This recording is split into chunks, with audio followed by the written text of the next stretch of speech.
besties, welcome back to the Business Besties Club podcast, your go-to space for real, unfiltered conversations about business, marketing and entrepreneurship. I'm Katie, your host, and today I've got something really special for you. A double feature episode with a mother-daughter duo who prove that business can be both personal and powerful.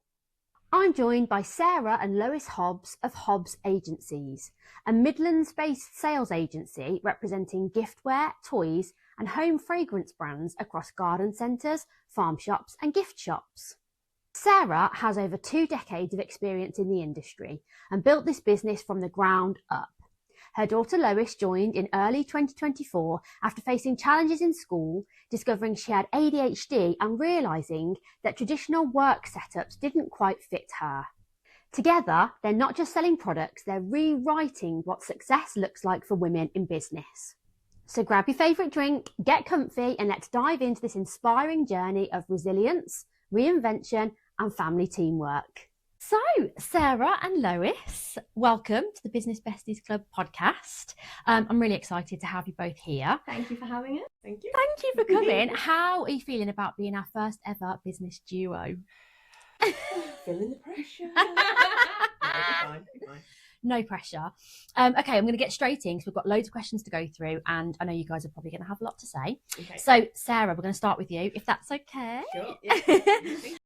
What was your first step into the world of giftware and how did that evolve into launching Hobbs Agencies? Right, okie dokie. So it would be 2001. Just got married and managed to find a job as a sales rep. So I'd done internal sales, but actually my first job within the giftware industry was back then. So that's like 24 years ago. Wow. Oh my God, that's a long time. Yeah. So 24 years ago, and it was working for a company called Raspberry, which is a teddy bear company. And I was just a territory manager, rep, and just going out, selling to card shops, gift shops, garden centres, selling teddy bears. That was my job. Oh, it sounds lovely. And I'd not long had a baby, so it was quite nice kind of like setup. One of my friends came round and I was like, my mum's got teddy bears. Yeah. I got a teddy bear. We've got loads of teddy bears. Yeah. You were giving them away. Yeah, I But was. it was strange, you know. That was my first repping job out on the road. But they're an American company, very driven on sales, very a bit cutthroat, really, if I'm honest. Back in the day, quite aggressive sales, a bit pushy almost. And it wasn't my natural style, but that just kind of evolved over time. So that was my first sort of like step into sales for teddy bears within the giftware industry. And then I went back into it when I got a job at Heaven Sends as a sales manager, and then moved up. Then I went on to Parlay, and so they're both kind of home giftware, that type of thing. Okay. Loved my jobs, loved the industry, loved everything, but was missing out on quite a lot of Lois's kind of upbringing, really. Yeah. You were just about to start high school, and I decided been given an opportunity by a company called Suki. Okay, I think I've heard of them. Yeah, so they're a teddy bear company as well. So it's run by the same team that used to have Raspberry in the UK. So cutting a long story short, they offer me an opportunity as a sales agent. And as a sales agent, you do everything a rep would do, but you don't get paid a salary. Okay. So you're self-employed. Everything you earn a percentage of. Right. Any business you write, but you fund yourself completely. And if you don't get any sales, you don't get any money. Oh gosh. So quite a change. That was huge. Yeah. Because I was coming away from quite a big position, big salary, and it was a huge risk. You know, and at a time when Lois needed me a little bit more, so that had to take priority over my career for the first time, I suppose, really. So it was an opportunity to give me a bit more flexibility, be in control, and just see if I was actually as good as what I thought I was. I suppose. Yeah. So that's kind of how it started, wow. really. And then so that's your first kind of foray into a sales agency, agent type of role. Yeah. And then what prompted you to think about Hobbs Agencies and doing something completely on your own then? Well, that was it. Yeah. Was so having that taster. Yeah, because they approached me and said, right, okay, so the difference is you can either have a territory rep, which is somebody that's employed by the company and you pay them a salary, you give them a car and all the rest of it, or you take somebody on as an agent and all you do is pay them the commission. So they told you. So that was an opportunity. They just said, look, we've got a territory. We're not going to replace it with a rep. Yeah. Do you want it as an agent opportunity? It'll give you, an income, a steady income to start with because the territory was already established. So did you not know what a sales agent was at this point? Yeah, I'd kind of come across with it because obviously dealing with Heaven Sends, they had agents, and Parlane, they had agents. Right, yeah. So I kind of knew what it was, but it was something that you've got to be a certain type of person to be able to take that risk to walk away from a salary. Yeah. And that's what was nervous. Yeah, really, absolutely. for me. And that's kind of how it was really. But because I'd got quite a decent area that was generating a decent income, it was kind of going from there down to there, but it could have been a lot worse. It could have gone right down to there. So I was kind of middle of the road. I could halve my salary almost really and give it a go with that one agency.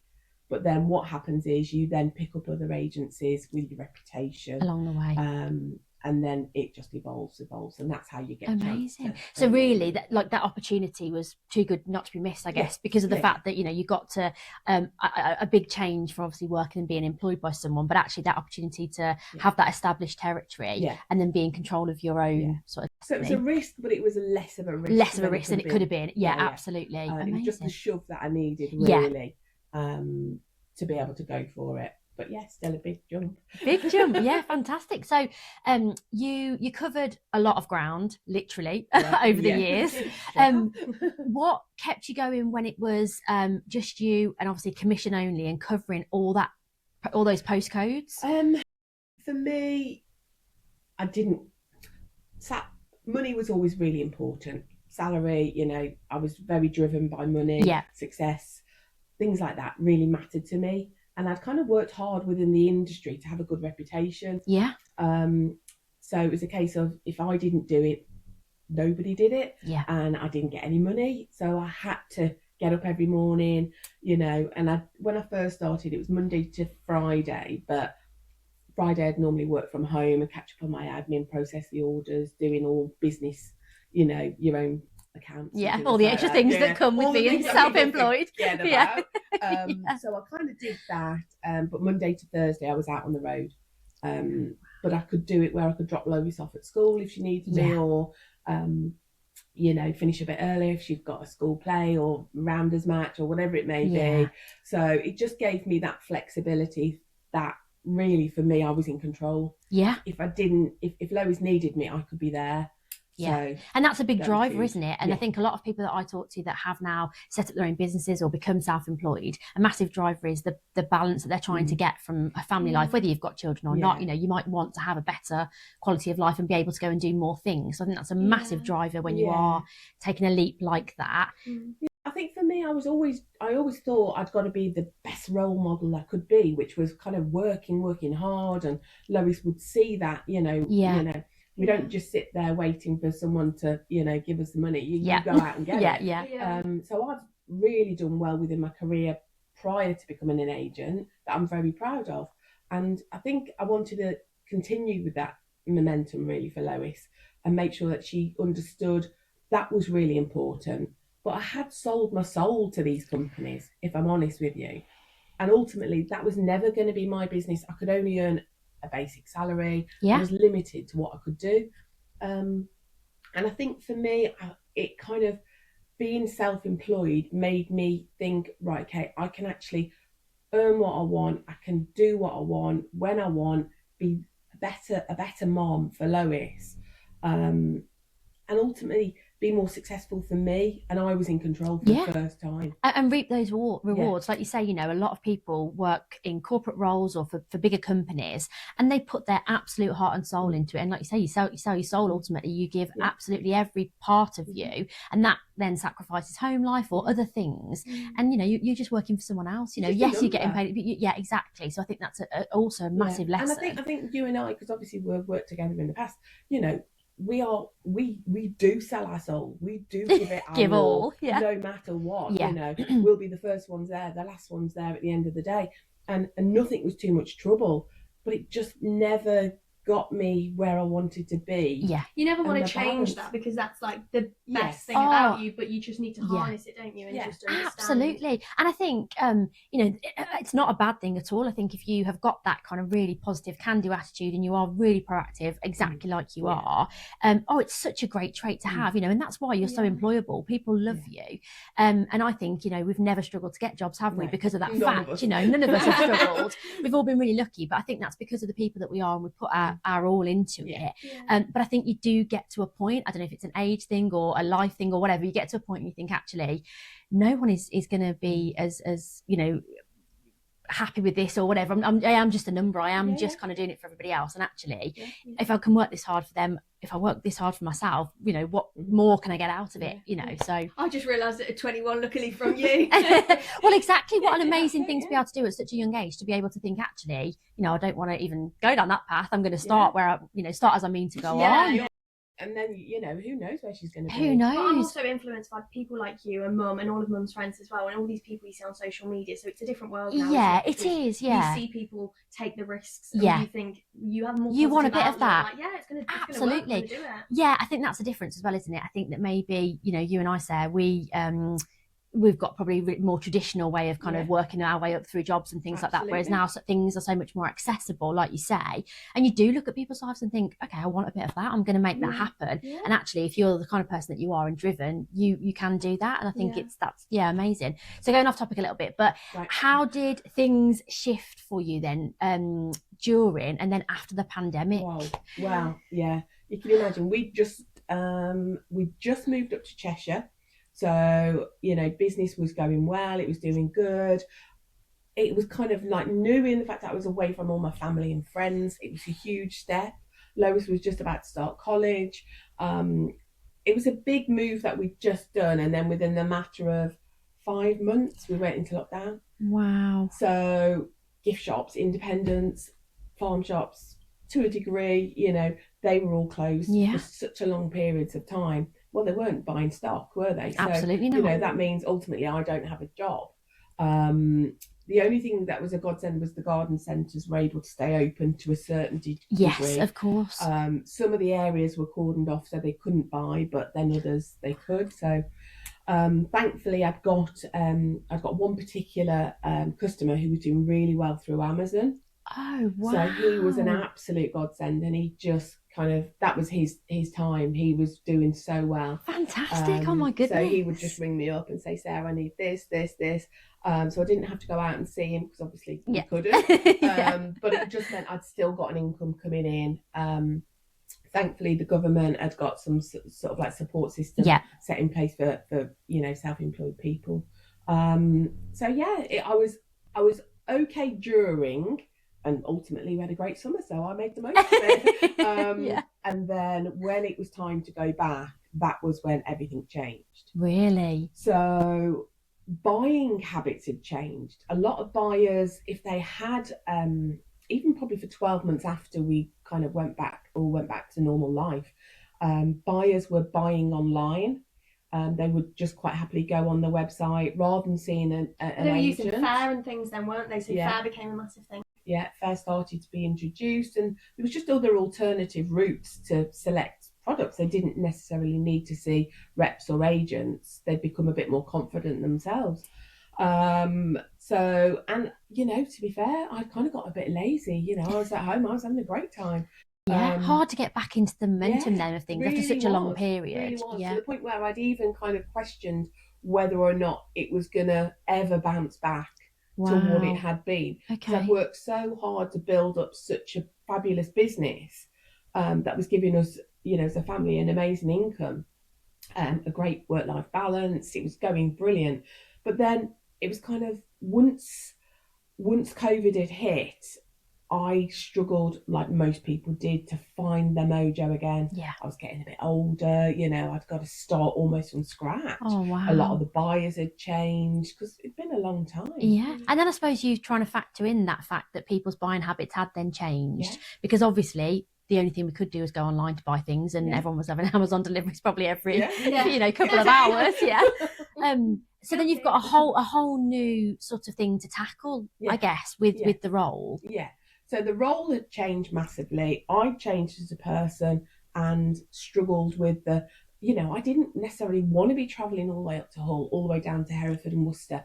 You kind of become a little bit institutionalised. We were living in Cheshire. Everywhere seemed a long way, unless I was going up and down the M6. Yeah. So it just made me reevaluate. And I'd got to the point where I was thinking, is it time for me to now start winding this up? Yeah. It's not going to be the same.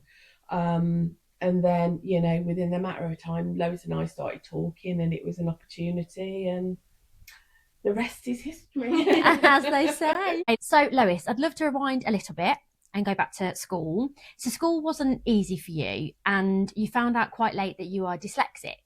What was that like? I think I could go very in depth with it because I'm very passionate about the education system at the minute, so that could be a whole separate podcast. So I'll keep it brief.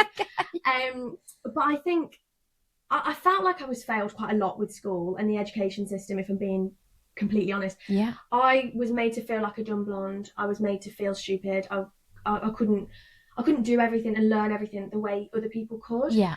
And I would always be pressured with time, and you're in a class for an hour and then you're expected to all do the same thing, and how many people can achieve the same thing in the same amount of time? Like, they can't. You work to your advantage. Absolutely. So when I went to college, that's when I found out. So I was I 18 at the time?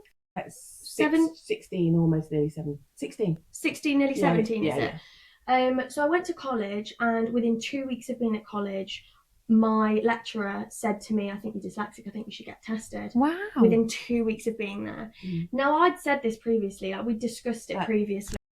Wow. At high school. Oh my goodness. And they said, we'll do a little test. And they did a little test, and they're like, no, you're absolutely fine, you're not dyslexic. Oh. But they did just a little computer test. Like, they didn't sit down with you, it wasn't thorough at all.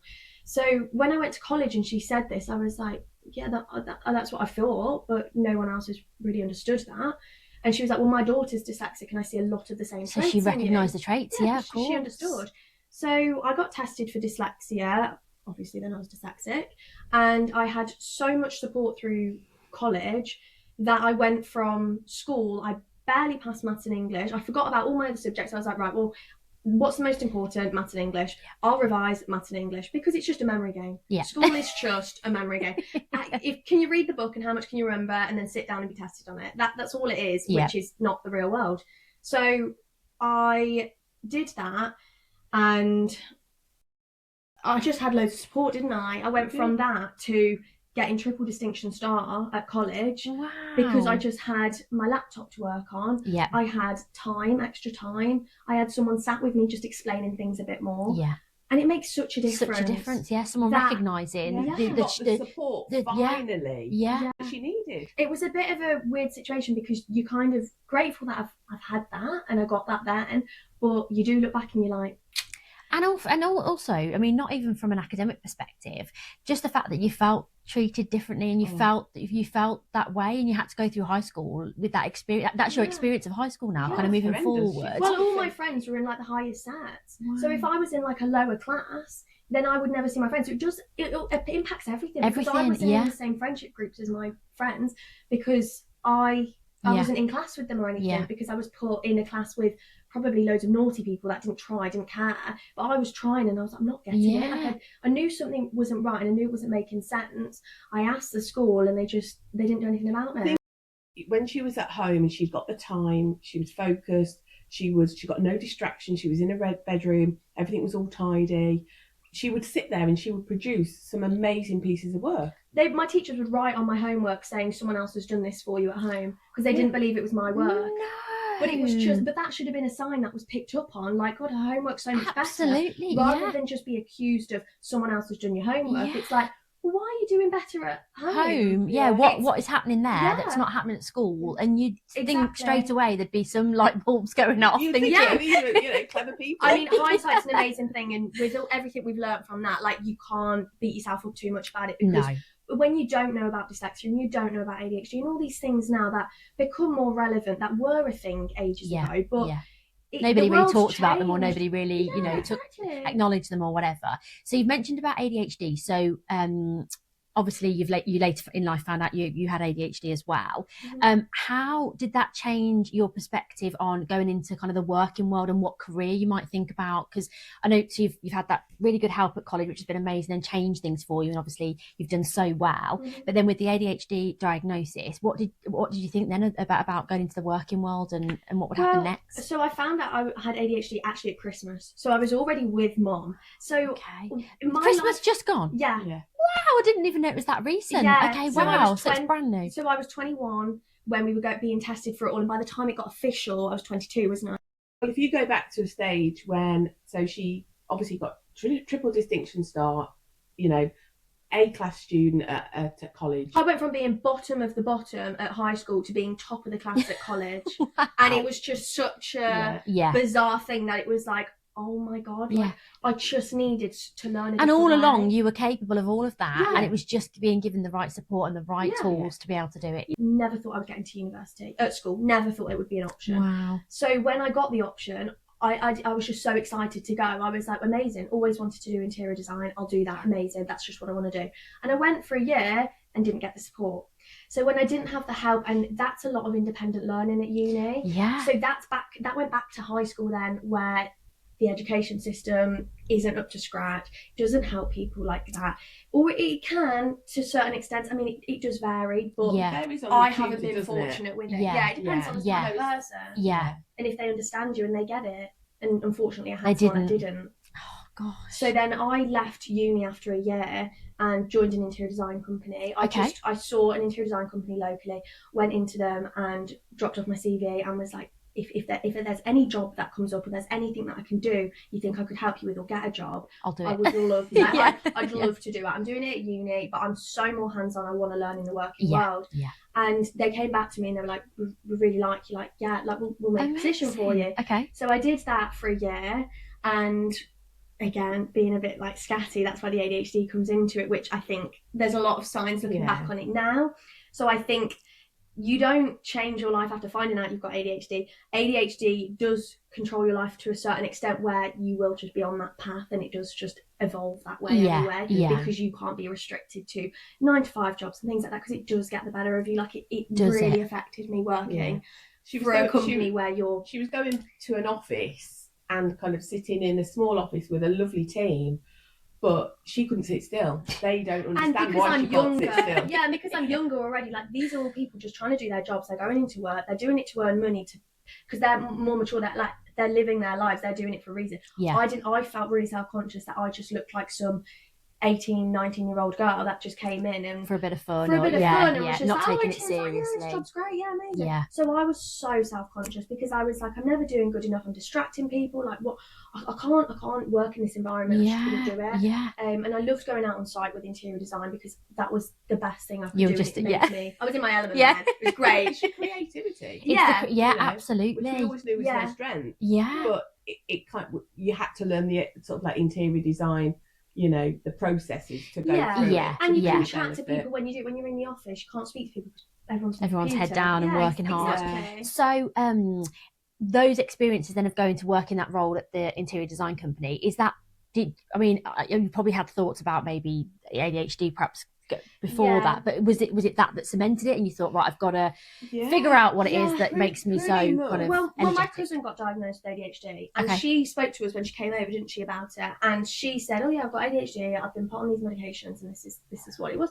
So we did more research on it from that, and we'd seen like Olivia Atwood and people like that on, on Loose Women, they have the odd chat about it and things. So we'd heard about it, but I hadn't heard about it a lot or done a lot of research on it, which was bizarre, because I'm young, I'm always on social media and everything. But you actually heard about it more, and Mum was like, no, I think you should really look into it. I think you'll realise, actually, maybe it's not your fault, everything that's happened. Maybe this is what's sitting behind the scenes. So then I kind of was already working with Mum when I got officially diagnosed. So I do think it just evolved naturally, because it's just your personality and the way you are, and it just happens. It does just come about. So through, and it's quite a cruel way, but it's through failure that you kind of see where your weaknesses are. And it's all the negative, isn't it? People point out the negative. You can't do this. You can't sit still. You can't focus. Yeah, so I came to realise I've got ADHD because I was like, well, all these negatives, I can't concentrate, I can't focus, like I can't self-motivate myself, and all these negatives that now, since being diagnosed in December, January, and now being in May, Mum has done a lot of research and understood it, but I haven't quite accepted it yet. Okay. Because so it's you're still weird in to that be, process of Well, when you're 22 and all of a sudden you get told actually the way you thought isn't how everyone else thinks. Like I'm like, well, I've been sat at a desk, and why would you not cry if someone moved your post-it notes? Why would you not put things in colour coordination? Like I just don't understand. I don't get it. Yeah. And also, like you say, Sarah, that why not celebrate some of the amazing things that come as part of having something like that? Yeah. Because, you know, obviously you're so driven, you're really creative, you want to just get on and do things. And there are so many good things, you know, it shouldn't always be about the negative. One focuses on that. It's all, you know, you get to this point, and sometimes I wonder whether or not, you know, having the label, and it is a label these days, and so common, is it really what Lois needed? That's where I struggle with the mom guilt, kind of, have I done the right thing, have I not? For me, I wanted to kind of come to terms with it and then move forward of how I actually can benefit from having this. Learning and understanding that there's a lot of things she can't control. And working with her, when I first started working with her, it was like oh my God, how on earth of all these people, because I was with her for the first time for such a long period. So I had a stack of post-it notes on my desk. This is when I made that joke. No. So Mum took half the stack of post-it notes. I came into the office and was like, if you move the post-it notes. In my head, I planned the day before when I ordered these post-it notes.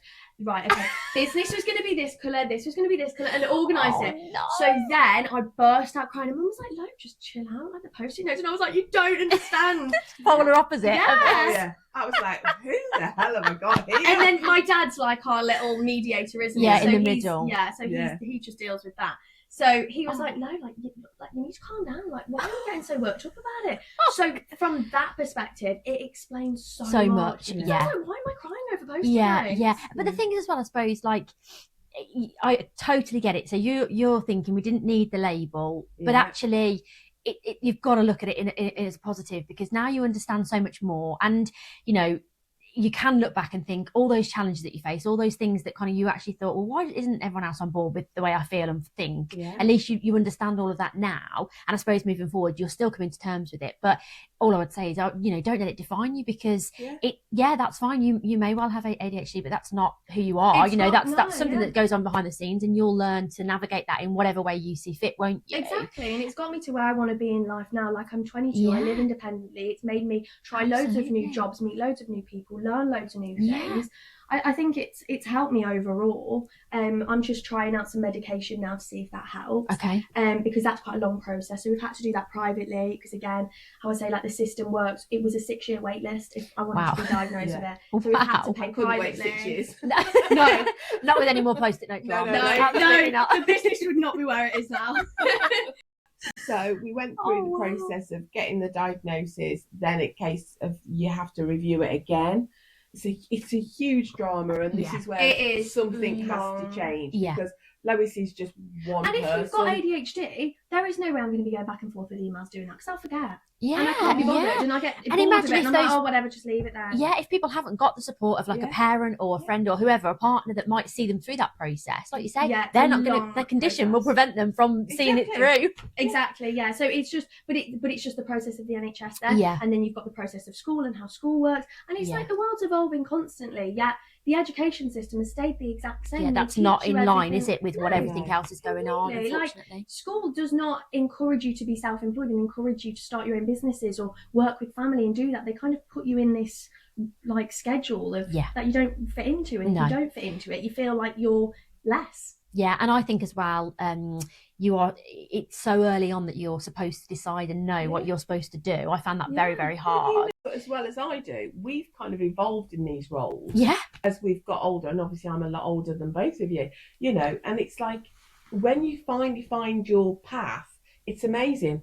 But all the things that have happened prior to this have made me who I am now. Yeah. And I want to make sure that the things I've gone through, if I can pass them on to Lois, she doesn't have to do the same and journey. go through it all. She, Absolutely. Like, almost like fast forward. And no matter what, journey. no matter what, you'll take your own path, of course, and go through things that you'll take into the future. But if you can fast track it and learn from people like your mum, and having that experience with her in the business is a massive thing, because like you say, we've been through different roles and different industries and different jobs until you get something and think, actually, this is where I want to be. I mean, I would never have known that at school. Wouldn't have had a clue, you know. And I think it's the same as, like, you can, no matter what age you are, like, mum's learnt loads from me and I've learnt loads from mum, but mum never knew about dyslexia or ADHD or anything like that. And it's hereditary. Like, I probably got it from mum. So it explains so much that so even without being diagnosed with it, ADHD does form you into a sort of person that you physically can't work with the world the same way that you're encouraged to. That's why mum's had multiple businesses and set it up, and now she's done this job for, is it 11 years? Just 10. 10 years. You've had this Hobbs agencies. Wow. So that wasn't even being diagnosed with ADHD. But if she was 10 years ago, she'd probably go, yeah, well, that explains why I'm self-employed. Well, that I should go self-employed then. So you would have done that anyway. And I think, I mean, my mum and dad are very, very old school, and they talk about the fact that everybody has probably got some form of something. You know, we've all got these personality traits, and I think that's, and I really see that in, I see it in myself, I see it in the boys, I see it in a lot of people that I meet. You think, actually, you know, if someone were to ask me if there was something, you know, you could probably put a label on it. I mean, not that everyone needs to, but I think if you are facing struggles like you have, Lois, it's a really good process to go through. It's very, very hard, obviously, and you still come into terms with that, but actually to know much more about it for you as a family, and then for you to take that time now and navigate what happens next and how you deal with that diagnosis is really important. For us as a partnership, as a mum and daughter, me understanding Lois, I mean, we've always been really close, haven't we?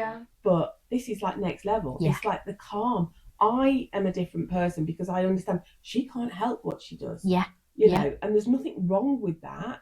It's just Lois. Absolutely. Mum would always be like, oh, don't sweat the small stuff. I can't help it. That. Can't, absolutely.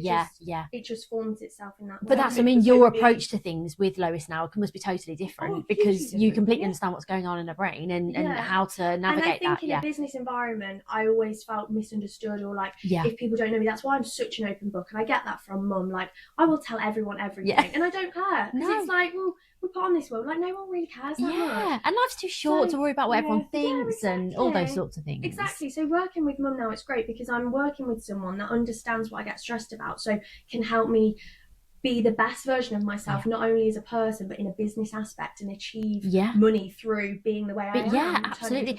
Rather than going and working for a company that doesn't get it at all, thinks that you know, doesn't know what to do with you, where to put you, how to navigate all these things that you bring to the table, and you move from job to job. You know, finding something like this is just many jobs over the years. I mean, me too. we're both the same. You know, because people didn't understand me. I knew I'd got a huge amount to offer somebody, but in what way? You know, I'd do something for 12 months, I'd get bored, I'd be on something else. That was always my journey. You know, I was on to the next thing, thing. That's part of ADHD. So to be fair, Lois, you know, with her, you know, and even when she was at school, hobbies, interests, you know, it would be constantly changing. But it was always seen as a negative. So it was a standard joke, like, that I couldn't commit to anything. And I would be on to, like, netball, hockey, basketball, rounders, and then with sports, horse riding, anything, colouring, painting. I'd be like, I'm going to be an artist, I'm going to do this, I'm going to be a photographer. Because I was just so easily influenced and excitable.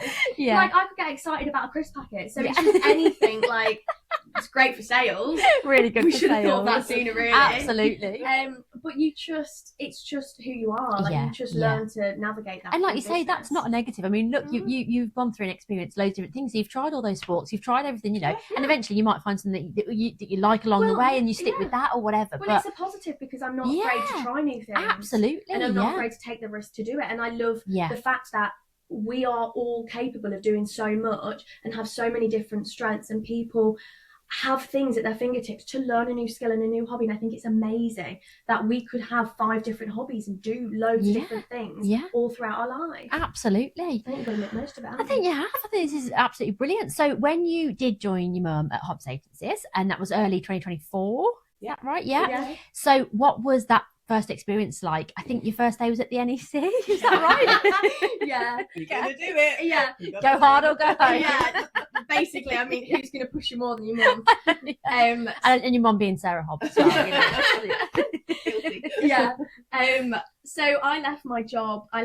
at the interior design company. I handed my notice in there, explained, they completely understood. It was a lovely company, and everyone that I worked with was amazing. I still keep in contact with them all. So I'm grateful that they gave me confidence for that, and they believed in me enough to do that from like a young perspective. They didn't have it wasn't a big company. They didn't have loads of people working for them, but they did amazing things working in Manchester, London, penthouses, apartments, houses, new builds, everything. Wow. So they believed in me a lot. So that gave me confidence when working with mum, definitely. So I left on Friday, started on the NEC on Sunday. Yeah. So we went to Birmingham. I'd never worked in sales before, other than hospitality. You know, you upsell a cocktail. It was completely different.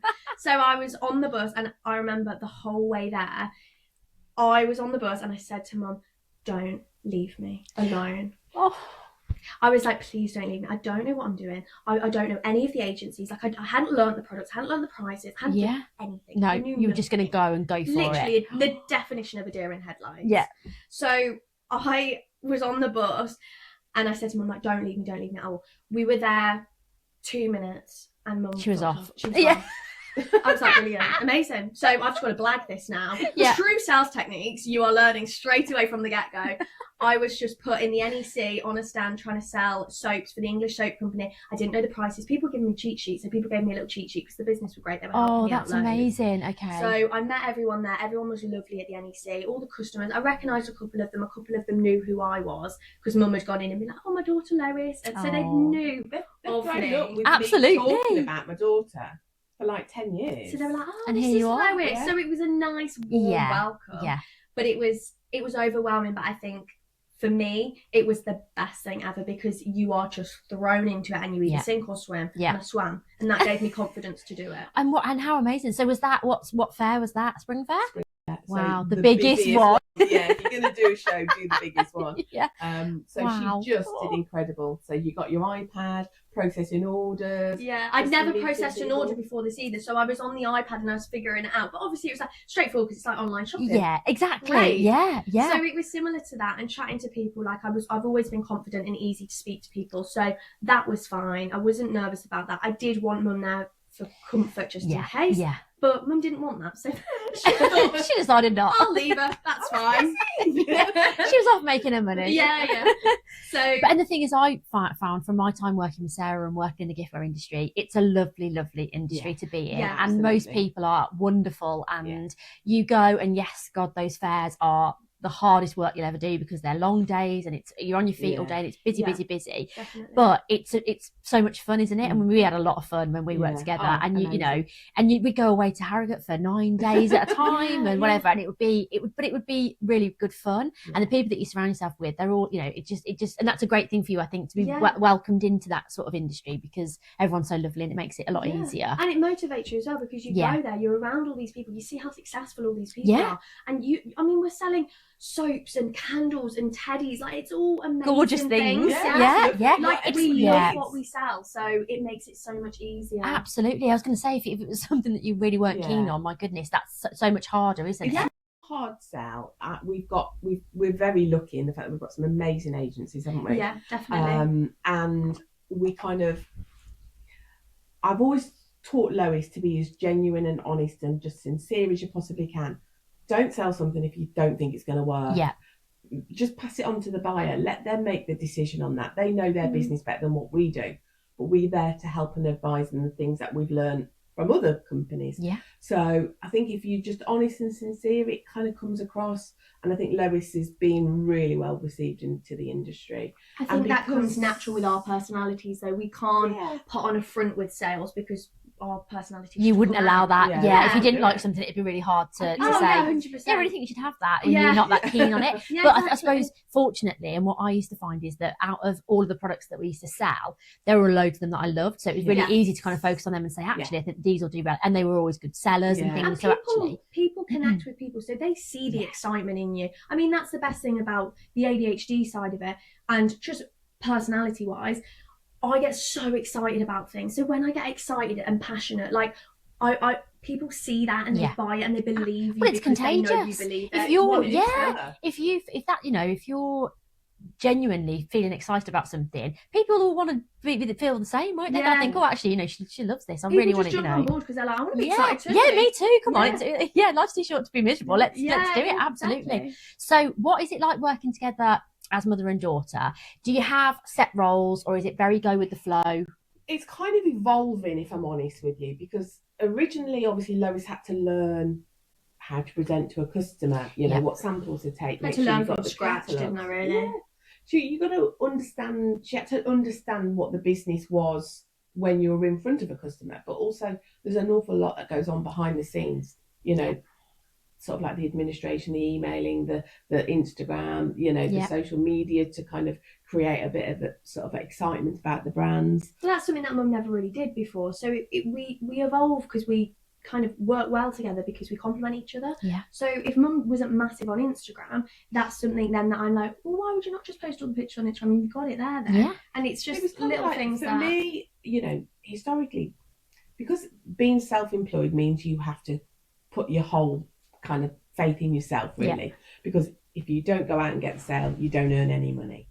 There's not a lot of young people, and even I was classed as young, believe it or not, in the industry. There's a lot of mature people because they were already established. Well, I remember, I mean, the company that we used to work for, the sales agents that worked there were old men. Yeah. Not to be rude, but they were older guys. Because they could take the risk because they'd earned their money before. There weren't many women. There weren't many female agents. No, and they were all men. And like you say, they were older, you know, so I can get it. One of the younger ones. So, you know, now kind of like the next generation is coming through. People that potentially I took under my wing are now looking out for Lois as well. So that's really lovely. Yeah. But there's just not many of them around. No. So I think Lois is standing out as being quite energetic and enthusiastic, and, you know, compared to these more mature people that have been around the block. Been driving around for years and are like, don't see the excitement in it. For me, I'm like, I've worked in an office, I see what all my friends do, and I'm like, oh my god, I've got an amazing opportunity here where I can go out driving, I'm speaking to people, I'm talking to them about soaps and candles and stationery. I mean, and products that I love. What's not to love? Like, it's so meant for me. But really, for you guys, that's going to be a massive USP, isn't it? Because you're going to change the game a little bit, you know, here. If you think about what already are. Yeah. That is. Since so many people have said like the opportunity is incredible, like you say, changing the game because of me being young now. There's so much potential with where it can go. It is, and you know, Lois is just one person at the moment. She might decide to recruit a team. You don't know, you know, because she's getting in such a young age. Her experience is going to be so valuable. Yeah. But even our principals, who are the people that kind of recruit us to sell their products. I think they're called principals. They absolutely adore Lois because she's like a breath of fresh air, you know, compared to some of the older gentlemen or even ladies, but a majority of gentlemen, you know, she's just a different animal altogether. Yeah, because if we've got some companies that are like a smaller business, they've developed this candle company, say one of our companies now, they have developed candles, diffusers, everything. I love it and I get so excited about it. And some people just sell it just because they want to sell it. Yeah. But because we actually love it and we use it and we would buy it, like we sell stationery. I am a stationery fiend. So yeah, notebooks, pens, like you can imagine how excited I get over it. Oh my God. It's just, you don't sell it, you just speak to someone about stuff you love. Yeah. And everyone and then they buy it. Yeah, exactly. yeah.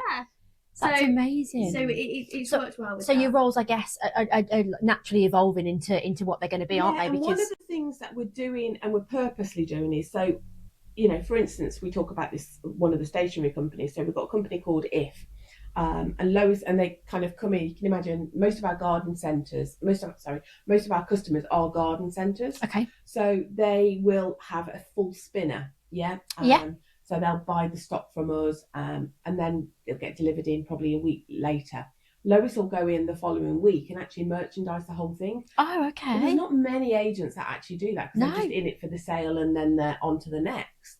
Whereas we're trying to offer a little bit more of a service, which is kind of breaking the mould a little bit for the sort of like agency world. Yeah, isn't it's it? a way of like going above and beyond, because you're not just selling it and then leaving it with them. You're saying, do you want me to help you merchandise it? I can help you. And because you build relationships with these people, you actually want to help them as well. And like, for you, your creative side, you know, the enjoyment of that and going in and making something look really good, it's going to help them sell more of them ultimately. So it's a win-win for everybody, isn't it? Well, when I was at college, they didn't have an interior design course, so I actually did visual merchandising at college. Oh, okay. So it was like business marketing. So it was great because I was just learning about that then.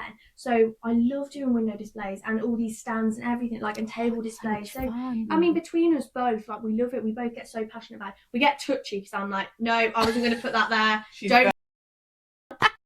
Mum's be like, okay, I'll give you this in the stand. To know when to walk away. She's about to lose it. I go, right, I'll do that one there then. Well, that's really funny. My next question, do you ever clash, and how do you manage that while keeping things moving? So obviously it's natural, of course. It is, and you know, when you spend so much, I mean, at one point Lois was obviously living at home with me and her dad, and then we were working together as well. That was, you know, intense. There was no escape from us. A lot. We were speaking about work all the time. It was like, you can't switch off from it, because Mum's like, have you done this for work at like 9 o'clock at night, sat on the sofa, and it's like, oh no, do I need to do, should we do that together now? Have you done this? And you just don't switch off then, because you both encourage each other and have to ask questions. I can imagine. Whereas now she's living independently, it's kind of like a little bit more structured in the fact that we've got mom-daughter mode, and then we've also got work mode. So and Lois is now more independent. She's going out to see customers independently, and just kind of she'll just ring me and say, oh, can you do this, can you process that, can you go and Mum's trusting me a lot more, because when you've had a company by yourself where you've just done it for yourself for like 10 years, then to trust someone else to do the same job, it's a lot. Absolutely. And Mum's built connections with these people for years and years. So for me to just swoop in, Mum's like, well, I wanted to chat to them, because it's not Mum does it because she loves it. Absolutely. Yeah. And you don't want to lose that, because you're still very much in the company, and you know, but I'm not ready to retire. Absolutely, but letting go a little bit, and I suppose letting trusting me, giving trust. me the reins a little bit, then it definitely helps. So I think since doing that, it's helped, and I also think since finding out about ADHD, we've clashed.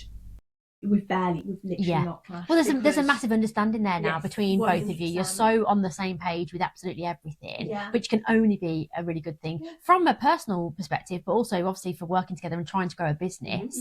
That's so, you know, the transparency there and the openness is just everything, isn't it? Yeah, definitely. You know, at the end of the day, I don't want to be working forever, and this is an amazing company that I've started, that I can now potentially pass on to Lois. And it's a lovely industry to be in. She's incredibly lucky. I found it a lot later in my life. Lois has found it now early on, and the sky's the limit for her, because she's getting in such an early stage. She's standing out so much already. You know, she's so approachable on the stands. Customers are so receptive to seeing her.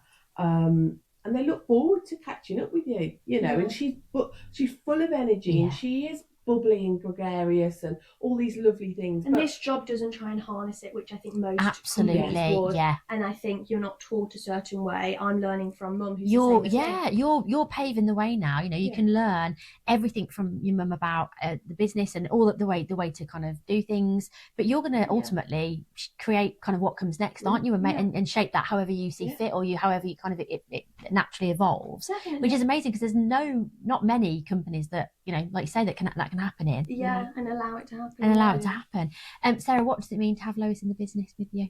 It's given me like I say, when we had COVID, I really struggled.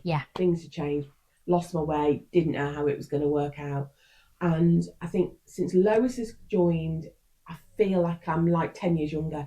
I feel energized. I'm enthusiastic, because I can see what difference she's making. The sense of pride that I have is like nothing I've ever experienced before, because when I kind of rock up to one of these appointments, but you never really had much to have pride on, because it was always negatives at school. Don't say that. No. But when we went to school, it was like always like, she's too chatty, she's too this, she's too that, and it was always like not good enough. So Mum's seen me and she's like, what were they all on about? Like, she's fine. I get her better than anybody. And there's nobody that will fight your corner like your mom. No. And I think, you know, I'm kind of like, I was a good mom, but you know, I'm a bloody great mom now. That's the difference, because I can see a huge potential in Lois and what a lovely, kind person she is, and just genuinely sincere. And it, you know, it makes me incredibly proud to see Lois kind of come through. All right. You get Oh my God, see, yeah. But it is, but like you say, you know, you've worked so hard all of your life, and a lot of time with Lois maybe was sacrificed because of the fact that you were working so hard, and you know, you didn't have a flexible role or whatever it might have been. So there's a massive turning point for you when you changed things and you were there for her a lot more and whatever. And I guess since then, and then the understanding of all the things that she's had to go through. I mean, you'll always have been proud of her, but obviously, you know, understanding more and the development of kind of what you've gone through together. You know, it's incredible. I think it really goes to show like you're on a path, because Mum feels so guilty for not being there when I was younger, but now we work together. Like, not many people work with their family and so close where it's just us. Like, we could be in the car, we chat, and we're always talking and communicating. So it's so nice that we have that relationship now. Yeah, and so many parents have to go out to work. That's just life, isn't it? You know, God, it's really difficult. And a lot of the reason why I left my job was because I felt like I was working all the time and I wanted to be with the boys. So you do get to a certain point in life. I mean, not everybody does. Some people are absolutely fine to kind of work in a corporate role or travel or whatever it might be. And everybody has to kind of do what's right for them, don't they? And what have you. And ultimately, we've got to go to work. I mean, my parents worked when I was young, and it didn't impact. It, you know, it was no impact to me, or I didn't feel like they weren't there for me, or those sorts of things. Deal with things. And it made me closer with my grandparents as well, because they have you have so those much. relationships. Yeah, exactly. So it just helps you in every way, make you the person you are now. Of course it does, and the fact that, you know, obviously there's been no impact because you know, you've just seen your mom working really, really hard for, you know, all your life, and then now you've managed to kind of, you can do that together. It's just incredible. So Lois, what is the biggest thing that you've learned from your mum so far? I'd say the biggest thing I've learned from you is probably just to always be yourself and not change it. And if you don't get a sale, if you don't get a company, or you're not liked by someone who's seen to be more powerful in the industry, have more money just because they've got more money, a bigger business, more successful, whatever, don't try and change yourself to please them. Absolutely. To try and make them like you because they're seen as a higher point, higher up in the ladder. Just be yourself and it'll all just follow, and people just appreciate you being yourself and you being down to earth, and you've just got to be sincere. It's that authenticity, isn't it, that we talked about a little bit earlier, about the fact that you said, Lois, people buy from people. People like to feel part of something. They like to feel they've got a connection or a relationship with you, and that does ultimately lead to whatever it might lead to. And absolutely being true to yourself. It's so important. You know, you're not, you know, luckily you guys are so genuine and so down to earth and so open. And like you say, you're an open book. You couldn't go into work, could you, and be something that you're not, because it just wouldn't happen. And I remember when I first joined Mum, because that wasn't my mentality. When I first joined Mum, I was very much like, you fit in with everyone else and be the person everyone else wants you to be, so you're employable, so you do the job they want you to do, and you everyone's makes you're the way you are for everyone else.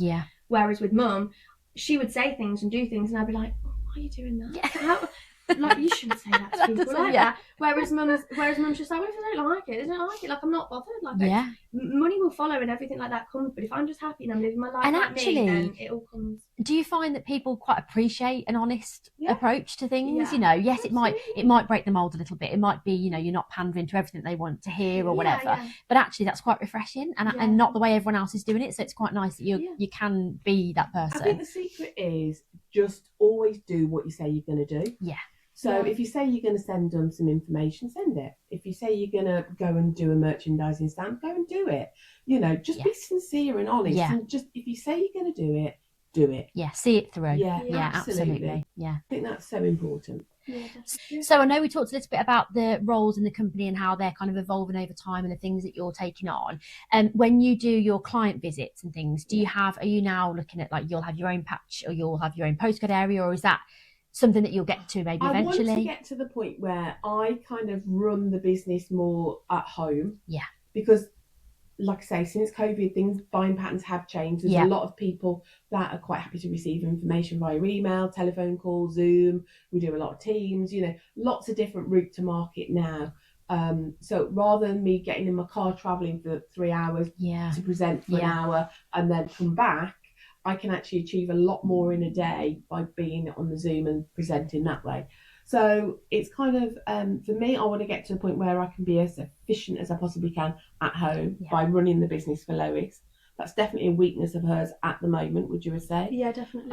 But that'll come. Yeah, absolutely. You know, like I say, she's literally, It's learning to be self-disciplined, isn't it? Because at the end of the day, there's not many people that are self-employed or like work like this at 22. So no, you need to have that discipline, and you need to have that structure as well with your day, because it's very easy for me to jump in the car and go out and prospect, and I can work from home for a couple of hours, but to do it all day, I struggle with that a bit. You need that balance, and as well, I think while it's so exciting for you, and it probably always will be, but while you love and enjoy that bit, and you are working together, eventually it might change when say you decide to step back, but then you might have a team around you, so you never know. But I think while you've got such passion, you absolutely should be out there doing what you love. And that's the bit that Mum was losing the passion for, so I've just jumped in and gave her more passion. We go out together and we do it. We go out separate and do it. Like it works so well what we do now. But I'm trying to allow Lois, and this is, as a mum, it's quite difficult, allow Lois to kind of flourish and become more independent. Yeah. Because whilst I'm there, I will naturally take lead, because I will. Whereas if I'm not there, Lois has to step up, and she's incredible. I've seen her in action, kind of from a distance when I've just kind of like hovered in the background.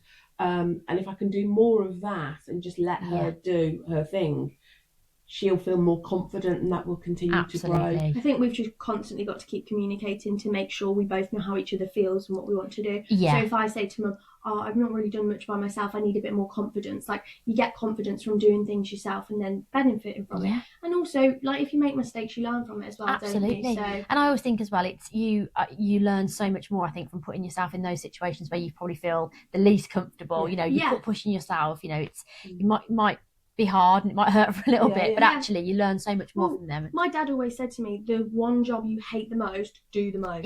So when it was phone calls, cold calling people and calling people to be like, do you need anything? Do you want us to pop over? Can we make an appointment? I hated that. Hated ringing people because they're so busy. It's so hard to ring people up, and they don't really have time to speak to you. They don't want to speak to you, but you've got to show them how much that. So I had to do more of that, because my dad was like, just do more of it until you feel comfortable with it, and then now you don't see any negative on it, because every job you have to do with it you love. Absolutely. And this is I was going to ask you both about, you talked about the evolution of kind of the way people buy during COVID. It's still quite traditional, isn't it, having things like Spring Fair and the Harrogate fairs and things.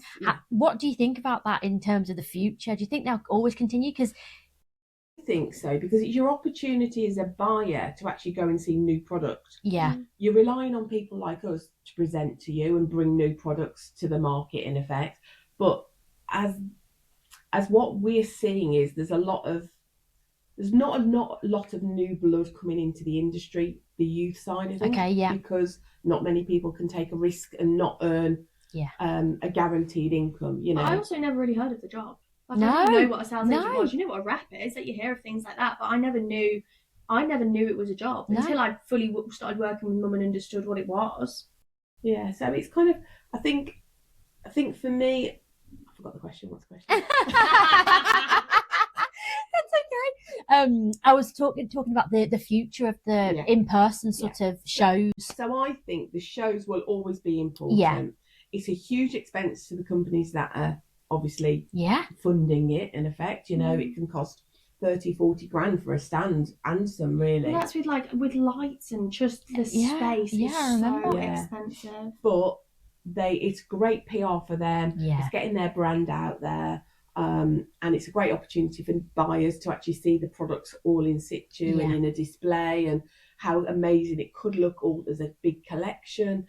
So I think there's always going to be a requirement there. But I think people will hop in and hop out, and not necessarily do everything. Do all of them, because particularly in that industry, I know so many things just move completely online. But I think within that industry, say if you were a gift shop owner, you kind of you are the kind of person that probably you crave that interaction with people, and you trust for the people that you're going to buy things from, and I suppose touching and feeling the product that you're going to try and sell. So that you can't do that online, can you, at all? So I suppose hopefully it'll always as daft as it is. I remember taking on English soap about 5 or 6 years ago, and this is a soap bar. I mean, it's beautiful. and the most gorgeous packaging and gift. It's a really beautiful gift, matching hand creams and everything. But I remember thinking it was going to be a shelf life for so long. Yeah. But honestly, people, because it's such a big agency for us now as a company, isn't it? And the team are lovely. The owners of the business are amazing. It's kind of like there's so much opportunity to continue growing, and they're evolving as a brand. We've got Q on board now, so that's a huge brand within a brand. Okay, and for garden centres, that's great as well, like the Q gardens and everything like that. We can go into a garden centre, and whereas if they order independently, they might order, I don't know, £300 cabbage paid order or something like that. Whereas if we can go to a garden centre and we can do, £2,000 or £3,000 worth of order there and then, and have the most amazing display, wouldn't we? Yeah. And they will sell it over and over and over again. Whereas if it's just a little bit, they sometimes need to have the confidence. Of course, and that's where it comes into. That's where you guys come in so much. It's the interaction, the trust, the fact that you know what you're talking about, and you will guarantee. Look, you take all this from me, you're going to sell it, and you're going to keep selling it, and we know what we're talking about. Going online and just going and going through a shopping list and all that sort of stuff. You just can't. So hopefully it will continue. It will always be that way, I suppose, with that particular industry, which is an amazing thing, isn't it? So, I think there's always going to be a requirement, but I think you're going to have to work harder. It does, absolutely. But I think Lois coming into it young, that's going to sit. Well, you'll go through it, and I suppose whatever changes come within the industry, you're going to kind of be geared up for that, because you'll know it for what it is now, and go through those changes together. Okay, so what is Sarah, this is directed at, what's the one thing that you wish more people knew about being self-employed in this kind of industry? The flexibility is kind of given. The earning potential is really good. Not gonna lie. I think sometimes I want them to kind of see the risk that we take as agents. Yeah. Like I say, I've got a mortgage, the same as everybody else. But I have confidence in myself and the principles that I represent. That I think, just trust me. Just trust that we're gonna get to the. You've made quite a big sacrifice, I suppose. Really, you're there, and who you choose to work with it says a lot, actually, because you're the one that needs to earn the money. So you've got to partner with the right people, haven't you? Absolutely. And all those sorts of things. So it's a massive, massive step that you're taking. Yeah, and I think the principles respect agents, because ultimately, if they don't earn, if they don't sell, they don't earn. Yeah. But it's a different dynamic. You never feel fully committed. Yeah. Because you are on the sidelines. Yeah. So it can sometimes feel like a lonely job. Yeah. Do a lot of the companies that you represent have sales reps as well, or do they kind of do one or the other? Generally, I'm just trying to think. It's kind of like one or the other, really. Yeah. You either go down the rep route because you can fund all the reps, or you go down the agent route because you don't want any hassle. Yes. And it's just no obligation, I suppose, really, apart from the contract that we talk about. So I think it's a bit of a mix, really, but generally speaking, you're either one or the other. Yeah. And like you say, Lois, as well, something that I also noticed from being in that industry at a certain point is that you don't really ever hear about roles like a sales agent role. I knew what a sales rep was, but I didn't know what a sales agent was, exactly the same as you, before going into the industry. So I suppose there isn't really the drive for people to go after those roles, because nobody really knows that they exist, do they? Unless you're in the know, or unless someone tells you. It's a secret club. It is. And once you've got a reputation of being a sales agent, people kind of know who you are, and all your buyers will sort of like talk about you hopefully in a positive light. But they'll say, oh, there's a great agent who represents English soap, she'll do great for teddy bears, or she'll do great for the stationery. So your recommendations come from the customers that you work with, and they're recommending you all the time. So, we get approached probably at least once a week to represent somebody, and a lot of the time we'll say no. because we're at capacity. Yeah. And also you want to sell things that you know will sell and you enjoy, and that you genuinely feel passionate about. Yeah, and absolutely. because we're around garden centres all the time, we see what sells, so we know what you sort of stuff sells. You know what you're talking about. And I suppose as well, it kind of, that being said, that it's like the secret club, it's an advantage really, because like you say, if there's not many people that know about this world, and it's traditionally been represented by older guys, for example, or people of an older generation, you know, there is this real scope that you can really pay that way, like we've said. It's honestly like we've found a really good gap in the market for this job, where if I do well in it and learn a lot and succeed well, like in 10 years time it could be amazing, because there's either people then that are young but they're coming into it fresh, so for me to have 10 years experience and only be like, they're going to be looking to you, absolutely, will be amazing. Fantastic. And I'm teeing myself up as well with, like, if there's like companies and things like that you want to represent, then it's like, I'm like, well, remember, like, I'm only young, like, I'll be in it for a long time, so like the best I'm here for I just the long want to haul. grow as much as I can. So she's going around sort of like to these principals, introducing herself already, saying, I know you've got agents, but at some point they're going to retire. And I'm going to be here, and I'm going to have all this experience, and I'm going to still be as enthusiastic. So I just want to have, I just want to be like, you know, like a young adult, but have like a briefcase full of all amazing agencies that I want to sell, have these amazing relationships that mum's passed down, but also I've built myself. It's just, there's so much potential, isn't there, learning from you as well. And, you know, on a positive note, there are companies and garden centres that I've never been able to trade with. They've just not liked what I've got. Lois rocks up and suddenly it's like, oh, Mum, I'm in with them. And it's like, what? Hang on, 10 years I've been trying to get in with that customer. Oh, I just popped in. That's amazing. But again, you just don't know. It's the right time for them, right place, right time, right person. You think, well, actually, you know, they might be looking for something fresh, you know, whatever it might be. Or it might be that they liked it, but like they forget to. Whereas they might remember because they don't have someone young walk in, offer to sell them something that's like really great. You're going to stick in their mind. They're like, oh God, she represents English Soap Company. Like, that's amazing. It just sounds like you're going to absolutely take this world by storm, and it's going to be huge for you. So before we finish, Lois, I know you've said that your mum growing this business for you really motivates you. How do you see yourself building on her legacy? I know we've talked about that, but is there anything else that you kind of see yourself doing to build on what your mum's already kind of established? I think being personable and building those relationships is probably the key to it. So I want to establish Mum's business by having even more relationships than what she's got, and also I want to get to the point where her friends are calling me. So people she's known for years call me, and I'm like, oh yeah, so and so called me today. Don't worry about Mum, I'm here. Yeah. But the sense of pride I feel when that happens is incredible, because it's happened already. You know, and it's like, can you send Lois up? And it's like, sure, do you not you don't want me? I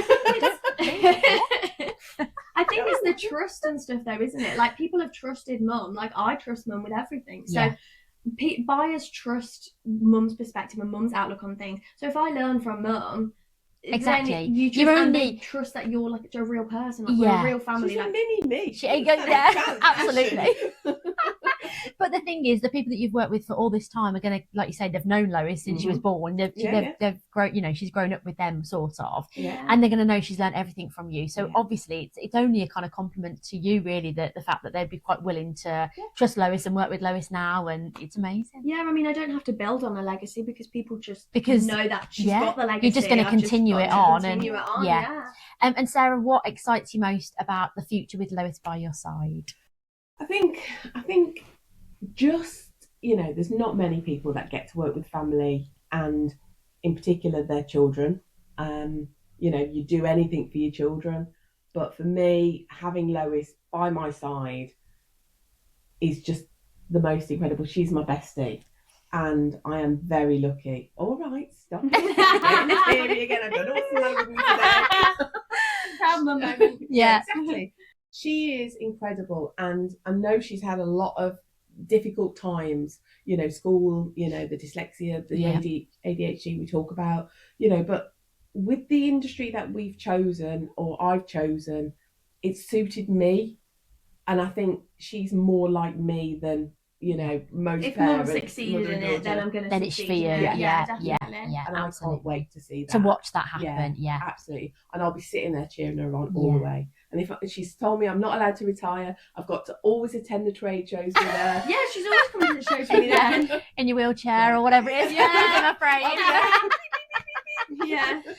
Amazing. Okay, so we're going to finish with some rapid fire questions, just something quick to finish with. Okay. So, are you both early birds or night owls? Early birds, more recently. Yeah. I'd say I'm both. Like, I actually don't know, because if I get into a routine of waking up at 6 a.m, love it, absolutely amazing. Like, love being ahead of the world. But I can stay awake for ages at night time as well. Yeah, so it can you? depends. Oh, it depends what Depends mood how you're she's in. wired. Okay. Yeah. Yeah. Okay, Varies. fine. But you love going to bed early. Oh, yeah. What is your favourite trade show snack? Oh, my God. Oh, supper time. So, oh no, that's not a trade show snack though. That's meal at Harrogate. Yeah, trade show. That's trade show. Yeah, I suppose. Mine's, but I mean, at the show, Oh, nothing. It's awful food. you don't really eat a lot. But No. I have Starbucks, those little waffles, you know. Those Oh, little, like, yeah, I caramel know. waffles. Stolons, they call them. Oh, Stolons. They're like Strooper waffles. They're like what they have in Yeah, Amsterdam. I know what aren't you they? mean. Like Yeah, caramel they're ones, delicious. but them, yeah. But we have sucker tie in Harrogate, and it's Yeah, amazing. that's it. I've That's been Chicken pad I've been thai. there. Katie knows about that. I know. I've been there for a long time. Okay, what is your go-to shop stop? If you're on the road, what shop would you go to always? Costa or Mackey's. Costa for a sausage sandwich and a coffee in the morning. If we're having an early start, we need a bit of a boost in the morning, don't we? Or if it's really naughty, then at McDonald's. Mackey's, yeah. Yeah, it's just easy. Anything with a drive, isn't it? But generally, we'll have breakfast and then we'll go starve all day, won't we? Because we'll be just on the go. Just on Well, it. I can't do that. That's something I'm changing with mum, because I can't not No, have you lunch. need to At eat. 12 Yeah, she'd go. o'clock, I I'm remember like, you going for hours without eating. Yeah. Yeah, that's my metabolism, whereas Lois is different. No, so she she needs gets the to fuel. about 1 o'clock and she turns a bit. Food is fuel for Food me. is Like, fuel. I Yeah, need that. you need to keep going. Okay, Definitely. so what is one sales tool or app that you can't live without? Blue Alligator. Yeah, for processing orders, I love Canva. Oh, Because of editing and stuff, so I love all of that for our Instagram and So pictures. Canva, Blue Alligator. For anyone that doesn't know, Blue Alligator is your sales processing tool. So you put everyone's orders just through. makes life so much easier. Yeah. Love it. And if you weren't in giftware, what would you be doing? Oh my God. You said this the other day, actually. What did I say? Yeah, what would you be doing if you weren't doing this? If you were to, like, you know, ease off now, what do you enjoy the most? What would you do? Painting, floristry, Playing golf. Etsy. Oh yeah, playing golf. I can't wait for my retirement. Honestly, I'm. She's got a list. Yeah, but you said you would always work and always do something. But you said about doing like little stands, like stands. Like we went to a vintage craft stand the other day. Oh yeah. We went to this Brocante show at Middleton Hall at the Okay. weekend. All French, kind of like knickknacks, antiques. You do like upcycling, have like home giftware, just have a stand and just do that and sell. That Like, you sounds try and gorgeous. people, you sell a little bit of love. That's my next. That's your next, business. the next I've got that. evolution of. Once Lois has kind of got this one, it's like, yeah, that'll be me next.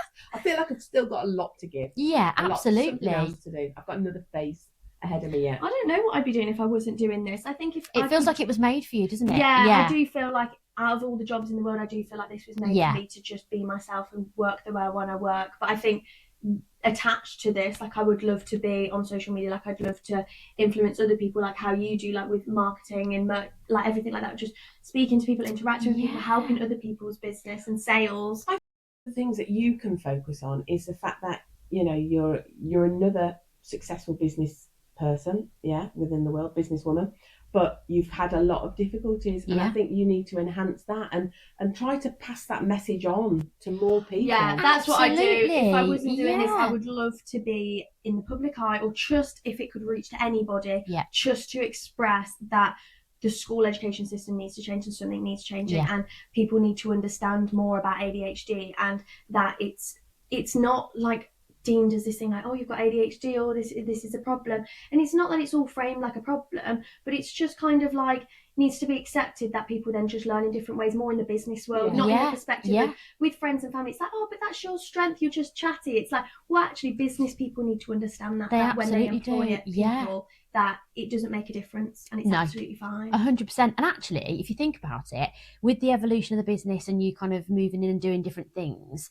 very much via social media, you've got a platform there that you can really share that message as part of what your journey with the business, because, you talked about you like the idea of even visual merchandising, anything you could do, use social media for that, because that is your shop window now, for you guys. Get yourself out there and use that platform, because I think it will be so inspirational to people to hear, kind of how you've got to where you've got to and all the things that you face. I'm not saying you have to preach on there or whatever, but it's a great space and you should use it and she started share to your do journey. that, and that is, within our industry, that's everybody's very protective about the brands they have. It's all very under the radar. Like I say, it's a secret kind They're of very professional, but it's not a super professional business. Like, we're just selling stuff that we want people to sell and making it look great.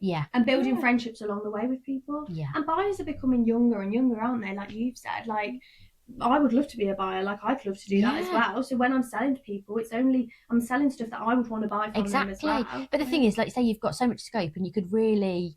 I notice on your social medias you do share the brands that you work with. You are talking about that an awful lot, which is amazing. And it's really interesting to see, and you're proud. And again, that's changing the shape of the landscape, isn't it? And not the norm. People wouldn't normally do that. So I think it will really set you apart. And I just think there's so much kind of possibilities that you're gonna definitely have. But that's something that Mum never really did. You didn't share that much, and Mum was always that, because that's the way that she learned. Where it's like, old school, you keep it, you don't want to tell people all your agencies and stuff, and originally when you would have started, Sarah, it wouldn't have been really a huge thing on social media. You wouldn't really have been that bothered about having your platform on there, whereas now, like I say, that is your opportunity. It's free. It's a free advertising platform. Why wouldn't you be on there? And it does help you build that community, even if we'll talk about it when we do the social media masterclass load, but even if you're not talking directly to your audience, you'll build it. I mean, you will be, but there'll be other people that'll follow along the way just for the journey to see what you guys do. And you might influence other people to want to get into that industry. So there's loads of opportunities, isn't there,